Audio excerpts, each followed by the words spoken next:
Hello, what's happening, everybody? It's the Miami Football Fanatic here again, and today I got wanted to break down the Dolphins' offense and just how I think our offense is gonna fare this year, and just breaking down the state of the offense and just the depth chart and things like that. All right, so starting with quarterback, obviously the starter is going to be Jay Cutler. Honestly, I think we could go with either Jay Cutler or Matt Moore as our starters, but I think that what puts Jay Cutler over the top is his superior arm talent and physical talent. Just a bit more mobile and it's got a much more stronger arm. But I think that if we started Matt Moore, I'd be happy with starting Matt Moore. He's got chemistry with most of our main receivers, and I'd be happy going with him. He showed last year that he could finish a season out strong and win games for us down the stretch. So I'm really happy with our. Obviously not ecstatic because Tannehill tore his ACL, but would have been way more confident heading in with Tannehill. I really thought that this year he was just going to have a tremendous year with I reckon he was going to have like 30 plus touchdowns and around 100 quarterback rating, but obviously we're just working on borrowed time because I really don't think his knee was 100% like they were saying heading into training camp, and when he was moving around with the brace, I think that his knee was compromised, and I reckon it was just a matter of time until his knee was going to pop or something was going to tear. So obviously that happened, but I think Jay Cutler is a similar quarterback, and he's got many more years experience and maybe even a better arm than Tannehill. But yeah, I'm really excited about how Jay Cutler is going to look with our players. I think that his skill set is going to fit really well, like with our receivers and Jay and our skill set players and Julius Thomas. But we saw in the preseason how well him and Devontae Parker were connecting. He was he was connecting with a wide array of our skill set players. So that's great. I reckon he's going to have a great year. The only thing with Jay Cutler is just he has these brain farts or whatever you want to call him, or I don't know what happens, but he just makes terrible turnovers. But if he can cut down on those like he did in 2015 with Coach Gase, I reckon he's going to have a really good year, and we're going to have a positive season this year. And if he gets injured, I'm really confident that Matt Moore can come in and get the job done and execute the offense and just get done what needs to get done. So that's the quarterback position. Not too bad considering we lost our franchise quarterback, if you want to call him a franchise quarterback. Well, I was really thinking that Tannehill this year, he was going to take that step and be the definitive franchise quarterback this year. So next is running back. Obviously, at the front of the running back group, unit, whatever you want to call it, is Jay Ajayi. Just showed last year what a great running back he is. I think that this year he'll have an even better year. I think he'll be more consistent and get around at least 100 yards from scrimmage every game. I reckon he's going to do really well in the passing game this year. But you can't. There's no argument against Jay Ajayi. He's just a big, powerful running back. He's got amazing balance. He's got great agility and speed and burst, and he can really just run over most defensive players, which is exactly what you want. He's just got that mean streak and just gets the job done between the tackles and outside the tackles. So expecting another, as long as he stays healthy, which he has shown that he's been fairly durable. I think he'll have around 1,000 yards, between 1,000 and 1,500 yards this year. So excited for that. And then we got Damian Williams, the jack of all trades. He caught multiple touchdowns last year. He's just a nice Swiss Army knife for us now. He can give us some nice solid runs when we need him here and there, and really catches the well. He catches the ball extremely well, which he showed last year for a running back. can get us great production and can score for us. And Kenyon Drake, the explosive playmaker, he showed last year that he can really be, deadly in the return game, like he showed against. I can't remember who it was, but he did have a return. I think it was Tennessee. I can't remember. But he's shown that he can be really explosive playmaker. I'm expecting him to be much improved this year. I think seeing pictures and videos of him, I think he's put on some weight, so he's going to be a much stronger running back. And just can't wait to see him out there tearing it up with that explosion, that rare explosion he has. It reminds you a lot of Devin Hester in his prime. And Sonoris Perry, obviously, he played well for us in the preseason, so he really earned his spot with us. And so that's it. The running back group, I'm confident in our running back group this year. You can't go as long as J.J. stays healthy. I'm expecting him to really carry our offense really well this year. Alright, so moving on to our best unit on offense is our wide receiving core. With the big three of Jarvis Landry, Devontae Parker, and Kenny Stills. And then Jakeem Grant showing great improvement in the preseason, showing, really nice versatility on the inside and outside. Just showing that playmaking speed. And then Leonte Carew, the strong wide receiver from Rutgers, who I'm really expecting to be much improved this year. Jarvis Landry, we know what to expect from him. One of the best receivers in the league, best receiver on our team, I would say. And just can't go wrong. He's the heartbeat of the offense and the heartbeat of the team. My favourite player, and just can't wait to see him again this year. Just so reliable. His durability and his production. Just such a great player, Jarvis Landry. You can't go wrong. Solid personality, just on every front. He's just a great player. Devontae Parker, because he's got every single attribute you want from your wide receiver. He's got the amazing leaping ability. He's got the speed. He's got everything you want. The catch radius. As I said previously, he's shown that he's got nice chemistry with Jay Cutler. So I'm expecting Devontae Parker to really have a breakout year this year. His third year in the league. I think he's going to crack 1,000 yards this year. I can't wait. Kenny Stills was just catching touchdowns left, right, and center last year. Obviously, that was from his great chemistry with Tannehill, but I'm expecting him to have another nice year.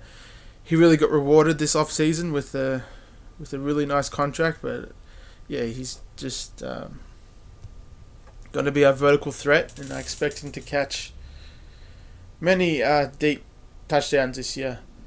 And then depending who you want to put next to who you want to put as our fourth receiver, Leonte Carew or Jakeem Grant. I think you could put either. But Jakeem Grant, I loved what I saw from him in the preseason. We just finally saw that game-breaking speed come to the forefront, and he just can't wait to see him being used out of the backfield as a slot receiver, as an outside receiver. Just want to see him being used everywhere. He's got that amazing speed, and he's shown that he's a good receiver. He's got solid hands and a great athleticism and leaping ability, like we saw in the preseason. So, just can't wait to see what he can do for us this year. And then Leonte Carew, like Coach Gase has said, last year he was a bit bombarded. They were trying to get him to learn too many different positions, like wide receiver positions, and too many plays. I think just going to keep it simple from this year, and if our top three guys stay healthy, or if one of them goes down, we're obviously going to see him being featured more. And as we saw at Rutgers, he's a playmaker. He catches touchdowns, and he just really plays well, and he's exactly what we need at wide receiver, and confident he can step in if someone gets injured. Touch wood. And then our tight ends, which is a kind of thin position. especially considering Julian Thomas's injury history the last 2 years. And I think that his back really isn't 100% coming to the season, but if he can stay healthy, yeah, he's going to be great coming up the seam and catching passes. He's got great speed, and he's just a solid tight end. He's got solid hands. He's not that great of a blocker, but that's where Anthony Fasano comes in. He was graded out by PFF, Pro Football Focus, as the best blocking tight end in the 2016 season. So can't wait to see him out there in two tight end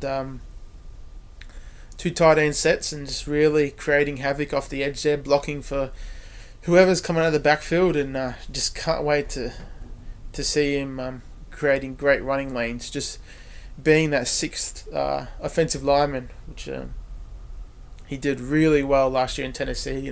They had one of the best rushing attacks in the league, and I think that was Anthony Fasano had a big part to play in that. And the next, Marquise Gray, the undrafted free agent who we brought in last year. I really loved what I saw from him last year. He blocked well. He caught the ball when he was thrown to.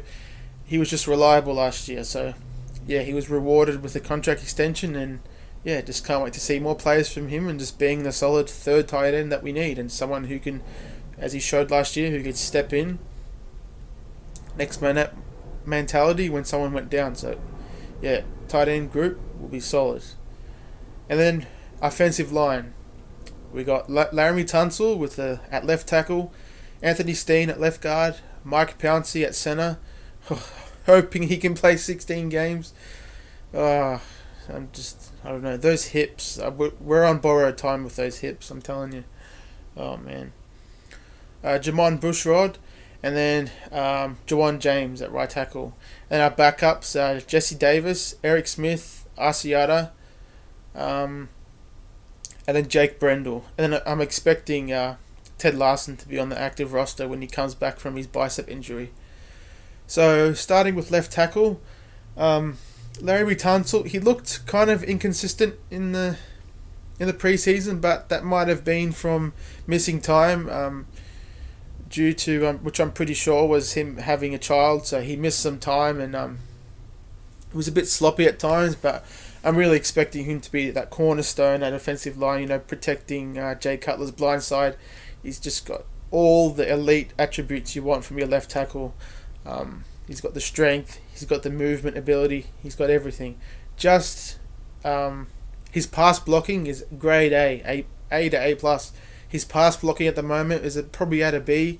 Run blocking is at a B right now. I think he can definitely improve on his run blocking this year, especially now he's gone back to his natural position, which he played at college. So he'll definitely be able to find his landmarks and who to block. Anthony Steen played center mostly for us last year. He's a guard and a center, but he won. It was a close battle between him and Jesse Davis for that left guard spot, but obviously the offense has chose to go with him. But I think he'll be solid. He's not an outstanding talent. He's not like a Zach Martin or someone like that, but I think next to Pouncey and Tunsil, he'll be fine. So Anthony Steen, solid pass blocker like Tunsil, but I think he could definitely improve in his run blocking too. Mike Pouncey, when he's healthy, he's one of the best. We were a completely different team when he was healthy. One of the best centers in the league when healthy. So, as Dolphins fans, we know what to expect from him when he's healthy. And Jamon Bushrod, I think that he was,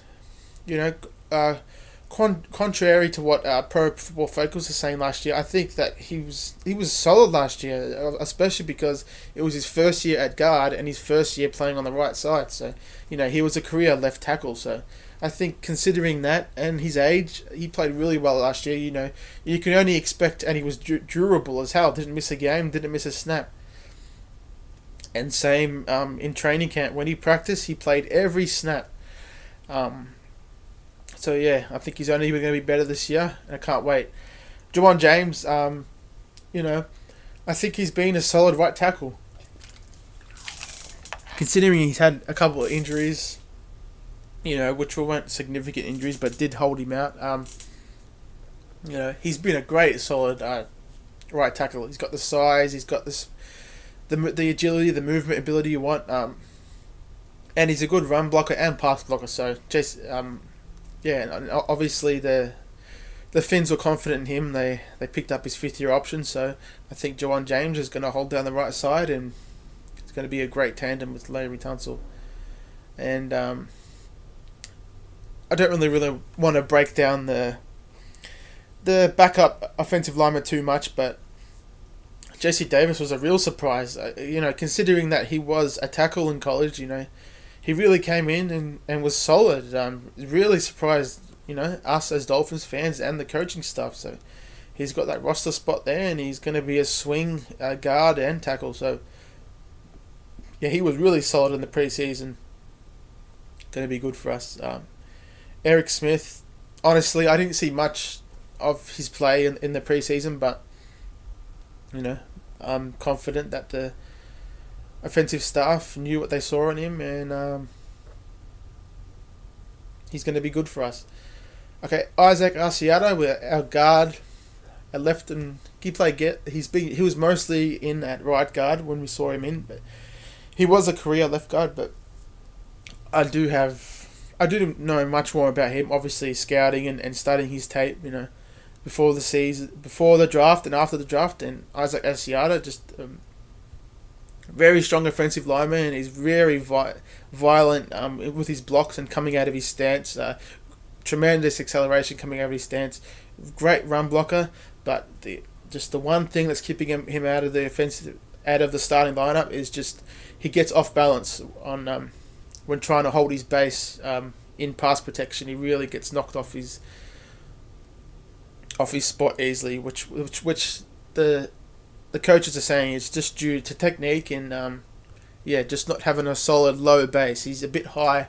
He's a bit high when engaging. He just really needs to get low and use that strength. He's a big dude. He's just 330 pounds and just as strong as they come. And then Jake Brendel, another solid guy, someone who will be able to step in. Not as talented as the other guys, but someone to have around because he's versatile and he'll be fine with us. And then Ted Larson, they were hoping, I'm pretty sure he was penciled in at left guard, but obviously tearing his bicep, which I think is keeping him out to week 8 or 7. Pretty sure it's week 8, but I think that when he comes back, he'll start, depending on how well Asiata improves. Ted Larson will definitely be improving. So that's our offense as a whole. I'm thinking that we're going to be an explosive unit this year, with Jay Cutler's strong arm and just all the speed and versatility we have on offense. Just expecting us to be a solid offensive unit. Like, Jay Cutler stays healthy, I think he'll throw for over 3,500 yards, at least 4,000 yards, or maybe even 4,500. But I was expecting us to have great production across the board, and I think we're going to be able to move the chains on a consistent basis, and especially with Coach Gase, his offensive prowess. I think he's going to call. He knows exactly what to call for Jay Cutler and when to call it. So I'm just confident, and in every position. It's just if Julius Thomas goes down, we're going to be a bit thin at tight end, but we were thin at tight end last year too, losing Deion Sims and Jordan Cameron. But we'll just have to shy away from tight end like we did last year. Like, we didn't get many receptions from the tight end position last year, but if Julius Thomas stays healthy, the tight end will be grade A and just it will be solid. So can't wait for our offense this year, and going to be an exciting season. Alrighty, I'll see you guys in the next video. Cheers, folks.